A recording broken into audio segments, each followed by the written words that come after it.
In fact, I think one of the most important statements that the minister made is with respect to carbon policies. It's important that they be principled, comprehensive in their fashion. And I think that is a very important statement because I think one of the problems that I'm particularly concerned about when it comes to carbon policies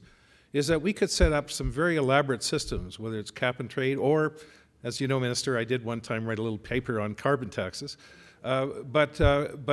you can set up some really complex systems. And if you have all sorts of exemptions and all sorts of things that are part of that system where it's not comprehensive, where you pick on some particular parts of the economy and not others, you can create a system with very high costs, and that in the end could be quite ineffective in accomplishing the aims that one wants to achieve. And so I'm glad that the federal government is focused on that principled and comprehensive approach, which I think is really critical, that no particular industry and no particular part of the economy should be favored one over the other with respect to the policies. And that, of course, comes to the oil sands, where there's a lot of negative comments made about the oil sands, a lot of misunderstanding in terms of what the oil sands contributes to not only to Canada, but to North America in terms of energy needs, but ultimately to the world in terms of overall supply and demand of energy, that we cannot simply throw out an important jewel that's important to the world as a whole.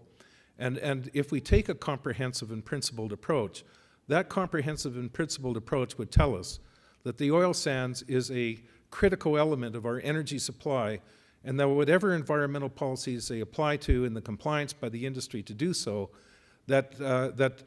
is the right way of treating them, and one should not treat them any differently than the coal of other types of industries that are going to be involved in dealing with this issue. So, Minister, I take away something very important from your remarks, and I think I think it is important for not only for this crowd here in Calgary to hear it,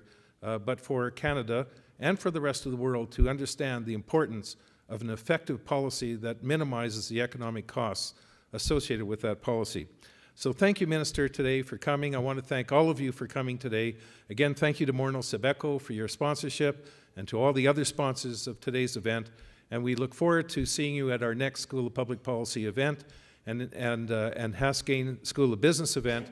in the future. Thank you very much.